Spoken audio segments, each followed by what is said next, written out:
नगरी मध्य प्रदेश की इस राजधानी में संस्कृति मंत्रियों का ये सम्मिलित आयोजन ये हमारे लिए गर्व और गौरव का विषय है। यशस्वी प्रधानमंत्री के नेतृत्व में देश के लिए कितने प्रकार से काम और उन कामों की गुणवत्ता, उन कामों के पीछे का गंभीर निहितार्थ पकड़ करके हमारे देश की अच्छाइयों को दुनिया के साथ बांट करके हम अपने इस देश के अतीत के गौरवशाली पक्ष पर गर्व कर सकें। ऐसे में अगर सारे विषयों के साथ देखें तो कल्चर का, अतीत का हमारा बहुत स्वर्णिम अध्याय रहा है, उसको जीवंत करते हुए और वो सभी वेद वाक्य जो माननीय मंत्री जी ने भी बोले, हमारा तो भाव वसुधैव कुटुंबकम का है। हम अपने उस वसुधैव कुटुंबकम के भाव के बलबूते पर कल्चर की जो अच्छाइयाँ जियो और जीने दो, सर्वे भवन्तु सुखिनः जो उनने वेद वाक्य सुनाया, सच में वास्तव में आज ये नगरी धन्य हुई। हमारा राज्य आभारी है माननीय मंत्री जी का, और इनके माध्यम से वो सारे स्वनाम धन्य अलग अलग देशों के माननीय मंत्रीगण या वहाँ के अधिकारीगण हमारे बीच पधारे।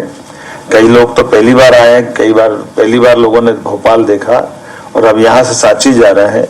मैं अपनी ओर से माननीय मंत्री जी का आभार व्यक्त करूंगा, माननीय मोदी जी की उस भावना के अनुसार कि मध्य प्रदेश ये देश का दिल है और देश का दिल ऐसा ही धड़कता रहे और आपका साथ मिलता रहे। बहुत धन्यवाद।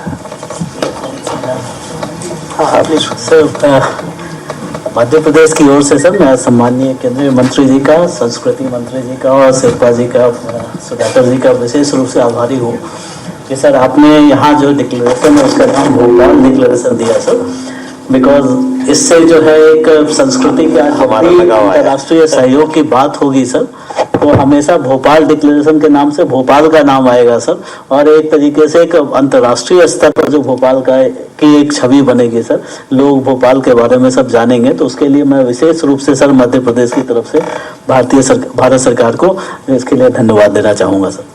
थैंक यू सी साहब। और भी रेलेवेंट, आपने बहुत अच्छी बात की, और भी रेलेवेंट इसलिए है कि भोपाल डिक्लेरेशन में जैसे मैंने कहा पहली बार आउटकम बेस्ड डॉक्यूमेंट बना है।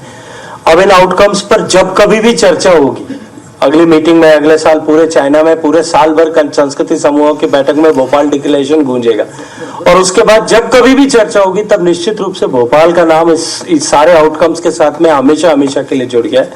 तो मैं मानता हूँ कि ये माननीय मुख्यमंत्री जी, माननीय चीफ सेक्रेटरी साहब, इन सब ने जो भाव व्यक्त किया, मैं भी उसके लिए मध्य प्रदेश का बहुत सारा धन्यवाद करता हूँ। सर ये यूनेस्को एक वन बाय वन, या प्लीज।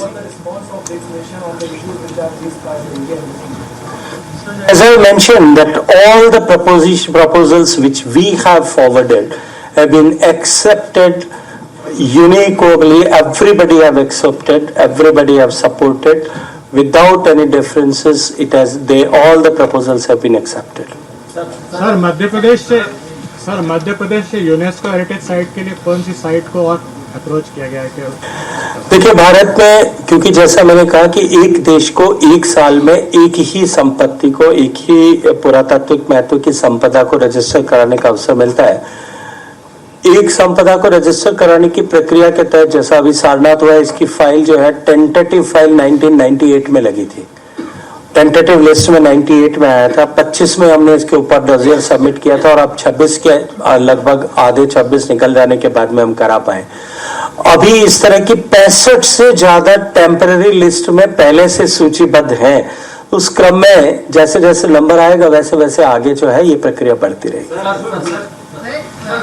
हमारे जो इस घोषणा पत्र में बताया है कि संस्कृति की जो विरासत दूसरे देशों में है उसका आदान प्रदान होगा, तो भारत की ऐसी कितनी सांस्कृतिक विरासत दूसरे देशों में है और जो उनका आने का रास्ता साफ होगा? देखिए, माननीय प्रधानमंत्री नरेंद्र मोदी जी के 2014 के प्रधानमंत्री बनने के बाद से लेकर के इस विषय को लेकर के बहुत गंभीरता बनी है। विश्व में इस तरह की व्यवस्था जब छठे दशक में नामित हुई थी, उसके बाद में 7वें दशक में, उसके बाद में तब से लेकर के और 2014 तक जब नरेंद्र मोदी जी देश के प्रधानमंत्री बने, तब तक केवल 13 ऐसी हमारी पुरातात्विक संपदाएं दुनिया से लौट करके वापस भारत ला पाए थे हम। आज वो आंकड़ा जो है वो 700 को पार कर चुका है।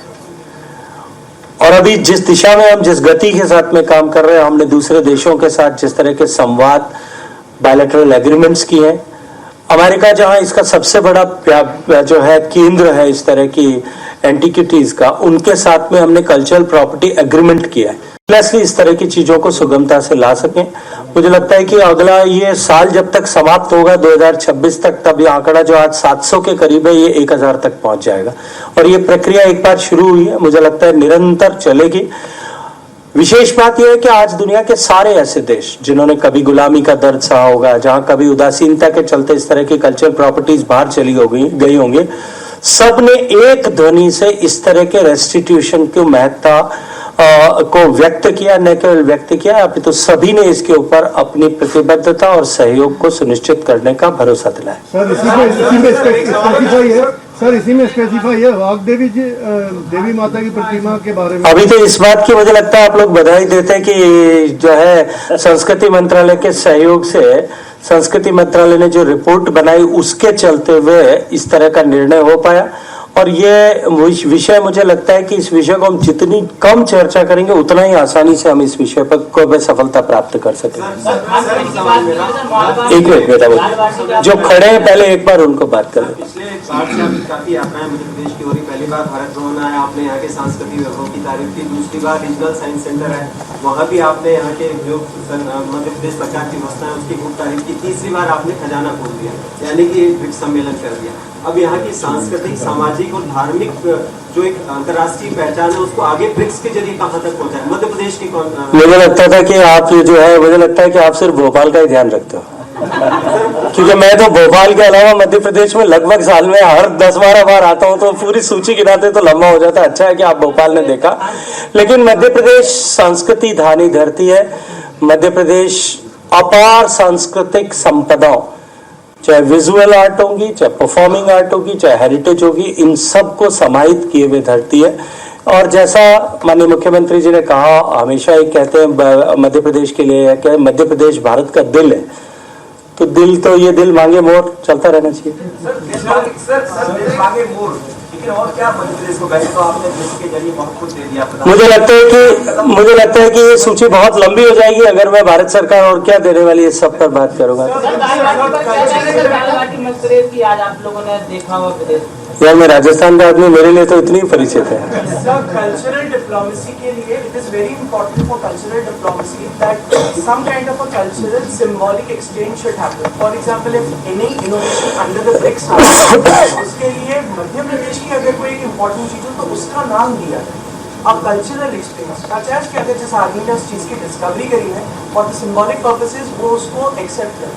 ऐसी डिप्लोमेटिकली आपके हिसाब से So whenever we organize cultural festivals abroad or any bilateral cultural programs are being organized in India or somewhere else in the world, we always try to accommodate all the states, the practices of all the states, giving preference to the